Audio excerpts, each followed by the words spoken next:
someone I know that you recommend highly, Charli XCX.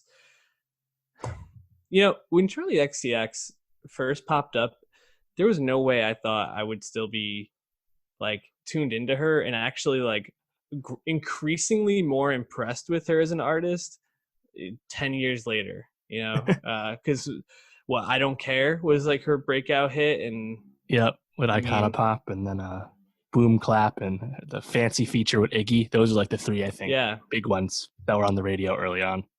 And she kind of just felt like this artist who was like kind of the moment, very like poppy and could easily fade away quickly. And she's just really steered into this lane of like futuristic dream pop, I guess might be the way to Mm-hmm. describe it, where Yep. um she just is more and more fascinating to me with each album. Last year's Charli received a lot of acclaim, got really good reviews, and it felt like she was kind of going away from this almost like obscure dream poppiness more into like some mainstream poppiness with it. And obviously having Haim and Christina and the Queens on that album really helped. But then she comes Mm-hmm. back with How I'm Feeling Now, which is very much, the title is very accurate. It's been written in the last couple of weeks since this isolation and this stay at home order has been into effect, except for one song written and produced and constructed the last couple of weeks. Is this an album, Dave, that continues that Charli XCX fantasticness? Yeah, for sure. The quarantine album, something that meant nothing to all of us just a few months ago. Of course, Charli XCX released a really good one of these things because she's one of the few artists in mainstream pop music that kind of has the ability to adapt and change like that. Um, her sensibilities in terms of like future pop and alternative pop never I think went away when she was bringing more people into the fold last year with Charli. But this opportunity to just, as you said, create a bunch of new songs from scratch, mix all this stuff right now, uh, it just kind of plays into her hand, like the DIY-ness of it all. So I was just kind of, I didn't really know what to expect, right? Like Charli last year has a lot of like um, kind of obvious songs that they're familiar, right? Like Blame It On Your Love with Lizzo. That you know what that song is. Then something like Gone is really engaging and easy to get into. And that was my favorite song last year.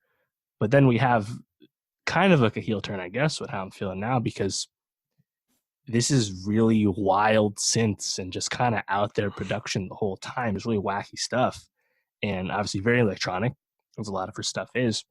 And it definitely reflects the time. And I think it and the production really fits the mood she's carrying on with the lyrics. So yeah, I liked it a lot. It was uh pretty nuts, man.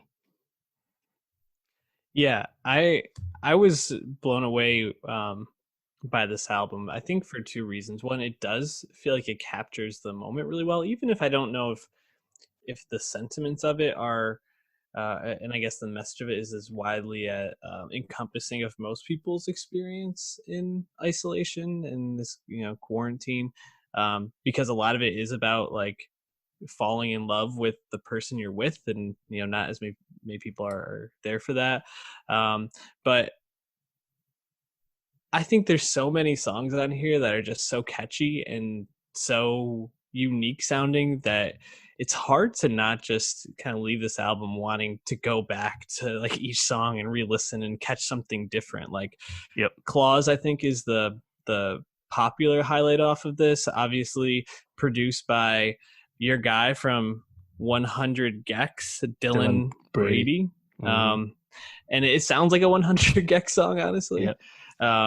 But I thought songs like Detonate, I Finally Understand, C2O were Mm-hmm. really, really catchy, really had moments that just felt so high. And this is really like next level pop, right? So you have those kind of people like those artists like Taylor Swift, who are very much in that pop sphere, um, and Ariana Grande exists just kind of in that moment and aren't really pushing the idea forward. And this just feels like Charlie, even in things that she just kind of conceptualizes quickly and makes around a time of our lives that's hopefully fleeting and not going to be too much longer, but we all should be prepared for it to be somewhat longer.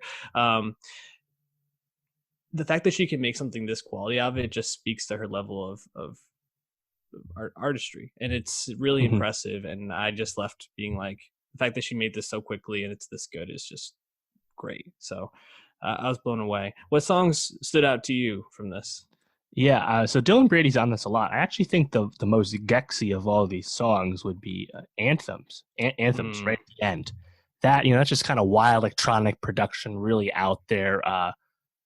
Not like familiar sounding, and that's exactly what 100x does. So that's where that brought me.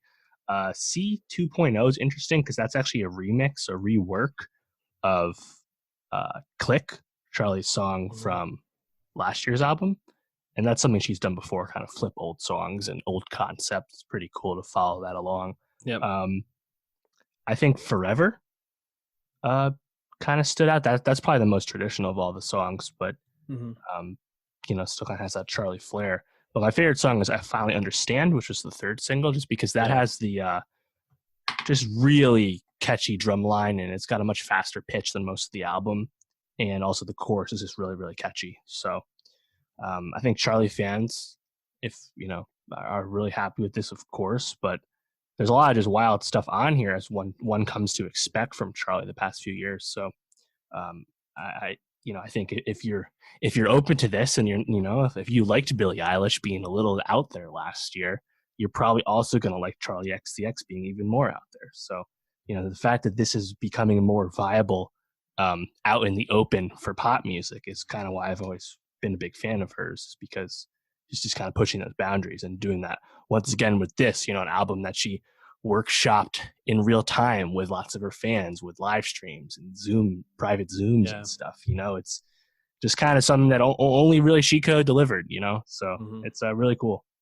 Yeah, she's a very singular artist, and I think that seems to be the theme of what we appreciate, is just when artists are doing their own thing and things that seem so unique to them. To kind of sum up Moses and Charlie today. Um, yeah, great album. Look, we'll be adding probably one or two songs from those two that we just talked about onto our Nowstalgia Best 2020. So follow that.